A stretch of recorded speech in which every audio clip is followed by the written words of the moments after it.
Okay, so today we talked about intervals. We talked about intervals being a distance between the keys or the notes. If you go C to D, of course, that's a second. C to E will be a third. E to G would be a third. E, F, G. Let's say C to F, C, D, E, F. That's a fourth. So we talked about intervals, and then we talked about chords a little bit, and we talked about the differences between intervals of melodic, which are played separately, and harmonics, which are played simultaneously. So if I played a fourth melodically from C to F, but if I played it harmonically, we play at the same time. Now, so I need you to continue to review that, but in the meantime, I wanted to go back over what we talked about with this selection, Joy to the World. Okay, so we have Joy to the World. We talked about several things about, you know how I am. I like to review and analyze before even playing, okay? So we talked about this particular song. We talked about it being in fortissimo. We had a new dynamic sound, so it's very loud. And it's Joy to the World. And we talked about just looking at the dotted quarter with the eighth note. So ba, ba, pa, da, da, da, da.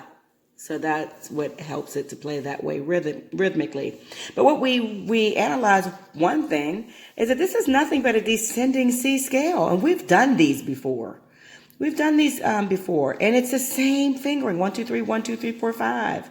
So all that they did, that the composer did, was to change the second degree of the scale to a dotted quarter, and then the eighth note, and then we hold the next scale degree thereafter.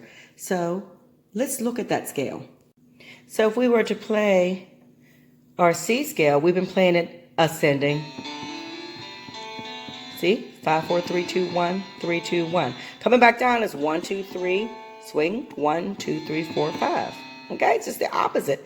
So on the song, you're playing the same scale, but then it changes. The rhythm has changed. Ba, ba, ba, ba, ba, ba, ba, ba.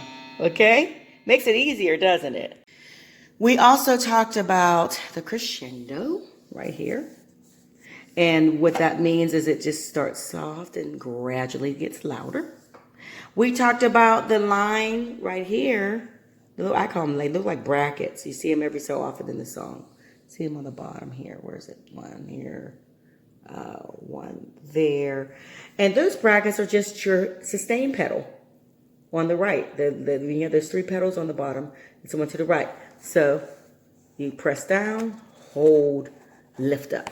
So this particular composer wanted some accents. We also talked about the fermata or the hold sign. See that with the circle?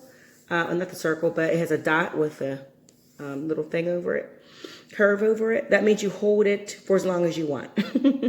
Like at the end of the song, you'll witness a fermata. Bum ba da da. It holds. And then it cuts it off, the conductor.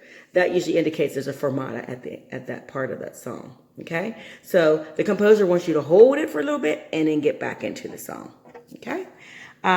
We also, it's looking a little blurry. So what I wanted you to do was to isolate your hands, play your right hand first, analyze it, and then play your left hand, okay? Or vice versa. And then you'll put them together. You'll see that here, the left hand is playing, and then the right hand plays. You bring in the left hand. But for most of the song, they're playing separately. Here's another scale, 5, 4, 3, 2, 1.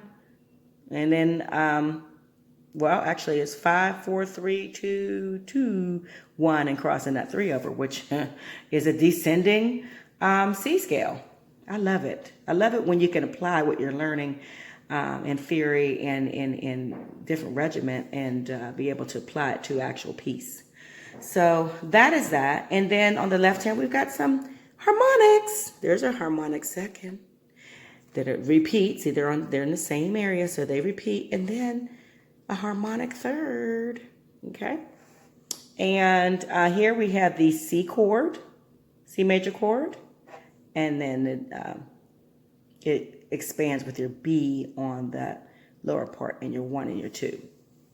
So all I want you to do is to analyze, and then play. Okay? It's not too bad. I know it's a lot of information, but it all makes sense when you put it all together. I often say it's not, for me, I feel like, when you're learning a song, you should break it down first. Once you break it down, you see where different things repeat and you see certain patterns. It makes the song, easier. It's less intimidating. Also, you can add your dynamics later. Okay. All right. And if you have any questions, you can always call me. Yay. It even says at the beginning, scales occur often in melodies. His favorite melody is made up almost entirely of major scales. Yeah. All right. One other thing, don't forget to number your measures so that we can refer to them. I can say, hey, go to measure 15. Let's work out measure 15. Just first measure 1, 2, 3, 4, 5. Put in pencil 6, 7, 8, 9, 10. That way, when we refer back, instead of having to say, oh, second line, third measure, just go measure so-and-so, measure 15. I'm having some challenges here. Can we go over that, or can you explain to me what's happening there? Another thing I forgot to mention was this line. Sometimes we call it a slur. But this line over here, over different phrases in the song, indicates legato. This composer wants you to play it connected, not choppy. So connected. Legato means connected. Da, da, da, da, da, da, da. Not ta, ta, ta, ta, ta, ta, ta, ta. Okay, so legato. Okay, that's it. Happy practicing.